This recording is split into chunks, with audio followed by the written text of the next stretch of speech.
반갑습니다. 안상현입니다. 오늘은 노후자산 이야기 좀 나눠보려고 하는데요.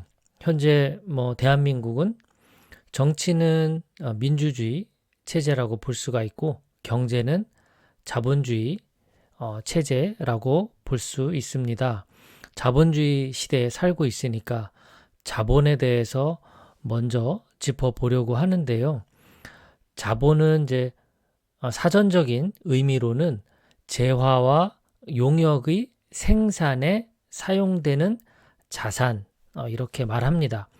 자본이라는 말 자체가 한마디로 정의하기가 좀 어렵고 또 전문가 입장이나 관점에 따라서 개념과 정의도 달라지기 때문에 저 같은 경우는 그냥 자본은 자산과 비슷하다. 이렇게 그냥 저는 정리를 합니다. 자산이라고 하면 실물 자산도 있죠. 눈에 보이는 부동산과 같은, 그리고 화폐와 같은 그런 자산도 있죠. 그리고 눈에 보이지 않는 주식 이런 것들은 눈에 보이지 않는 코인 이런 것들 눈에 보이지 않는 자산들도 있습니다. 그리고 돈, 우리가 화폐 이런 것도 다 자산이 되죠. 금, 은 이런 것도 자산이 되고요. 자, 그렇다면 그냥 쉽게 우리는 자산, 자본주의 비슷한 개념으로 생각합니다. 자, 그렇다면 자산은 또 뭘까요? 자산. 여기서 중요한 어떤 관점, 개념 정리가 필요합니다. 저는 자산이란 개념을 부자 아빠 가난한 아빠의 저자인 로버트 키요사키 개념을 좋아합니다. 아주 심플한데요. 자산은 나에게 수익을 가져다 주는 것. 이게 자산입니다. 그러면 부채는 지출을 발생시키는 것. 이것이 부채입니다. 이 관점으로 자산이라는 것을 접근을 하는 것이 가장 간단하고 실용적이라고 생각을 합니다. 자, 그렇다면 우리가 지금 현재 살고 있는 이 집은 자산인가요? 부채인가요? 자, 살고 있는 집은 내가 지금 살고 있다면 부채입니다. 왜일까요? 아까 말씀드린 대로 자산은 수익을 가져오고 부채는 지출을 발생시키는 것이라는 개념으로 보면 지금 살고 있는 이 집은 부채가 됩니다. 매달 돈이 나가잖아요. 관리비. 만약에 대출을 받아서 산 집이라면 원리금 계속해서 돈이 나갑니다. 어디 수리할 것이 생기면 수리 비용 이런 게 발생하죠. 또 재산을 보유하고 있으니까 세금 내야죠. 자, 이렇게 살고 있는 집은 자산이 아니라 부채다. 그렇다면 언제 자산이 되냐? 팔 때 자산이 되는 거죠. 팔 때. 살고 있으면 부채, 팔면 자산. 이것이 집입니다. 자, 그러면 자동차는 어떨까요? 이제 좀 개념이 쉬워졌죠? 타고 다니는 차는 부채, 팔면 자산이 됩니다. 이런 관점으로 접근을 하면 우리가 돈을 쓸 때에도 조금 더 의미 있게 쓸 수 있다고 생각합니다. 저는 집과 차는 사치품이라고 생각을 하기 때문에 이러한 사치품은 반드시 지출을 발생시키죠. 그러면 이러한 사치품을 얼마나 좋은 걸 쓸 거냐, 저렴한 걸 쓸 거냐, 이런 기준으로 구매를 하면 될 것 같습니다. 휴대폰. 저는 사실 이 휴대폰도 3년 이상 쓰고 있는데요. 아이폰인데요. 계속해서 휴대폰 바꾸라고 문자, 전화 이런 거 오지만 그냥 까딱 안 합니다.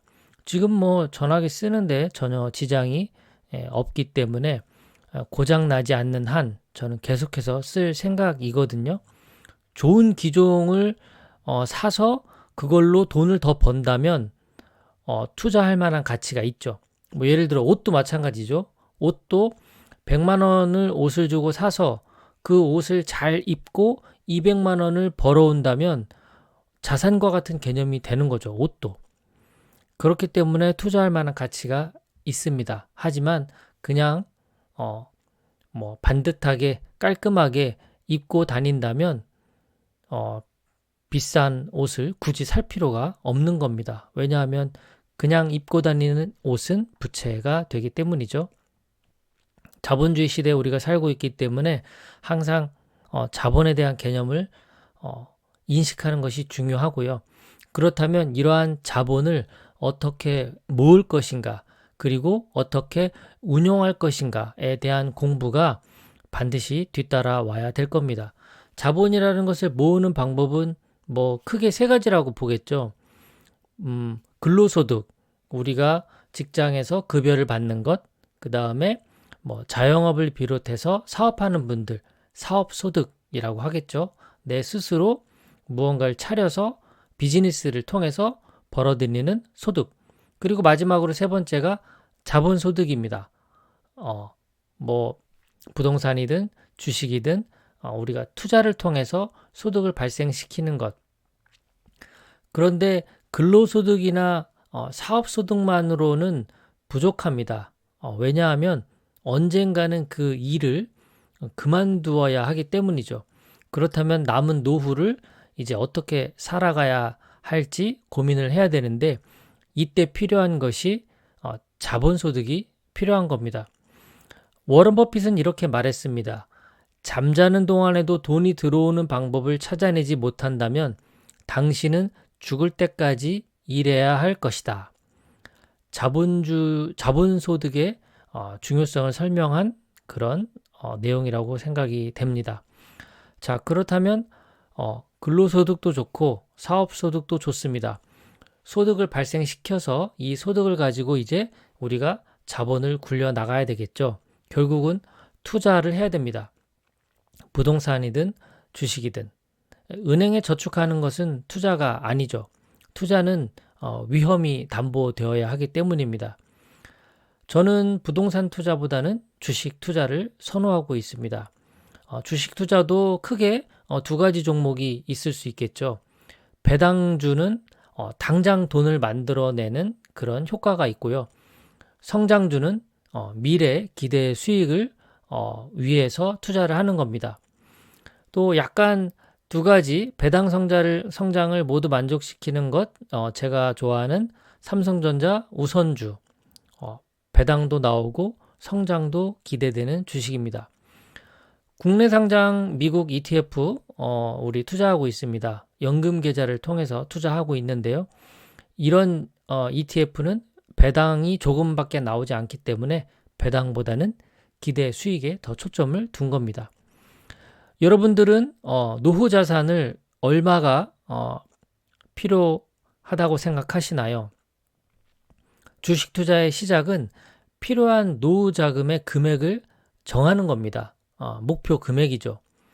5억, 10억, 20억 그 이상 필요한 금액이 나오면 필요한 수익률을 계산할 수가 있습니다.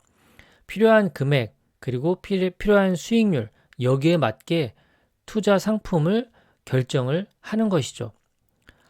자, 지금 보여드리는 표는 저는 이제 주식 투자를 좋아하니까 주식 투자를 통해서 연수익률 15% 예상하고 매월 10만 원씩 투자하는 경우를 계산한 겁니다.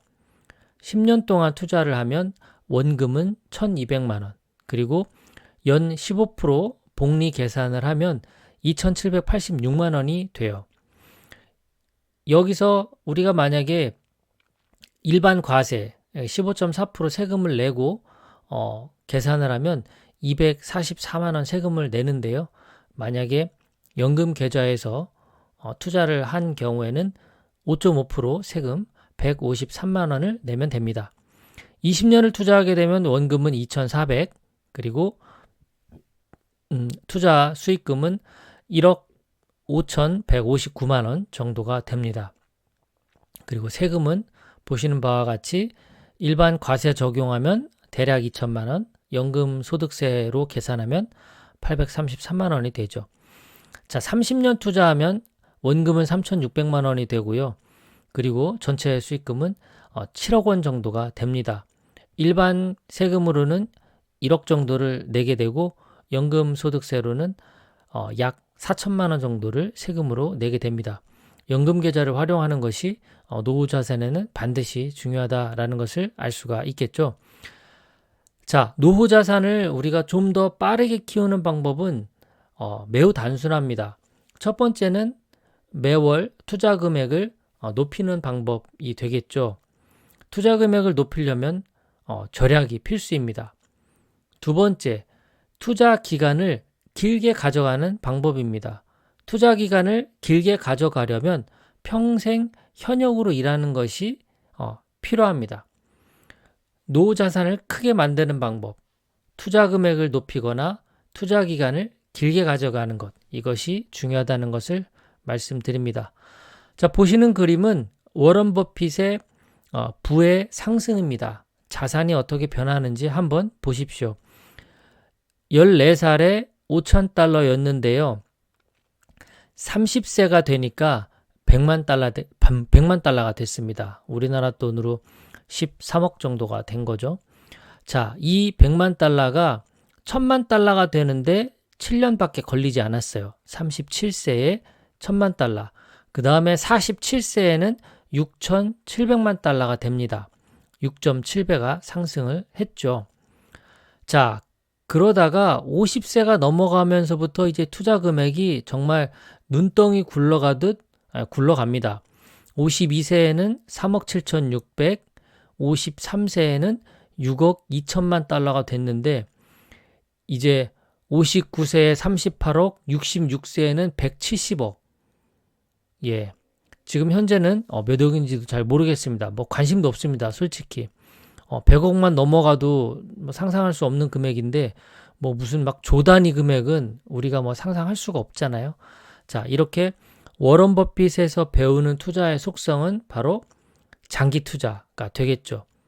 투자 금액을 높이거나 장기 투자를 하거나 이 두 가지가 우리의 노후 자산을 만들어줄 수 있는 두 가지 방법이라는 말씀 마지막으로 드리면서 오늘 준비한 내용 여기까지입니다. 행복한 하루 되십시오.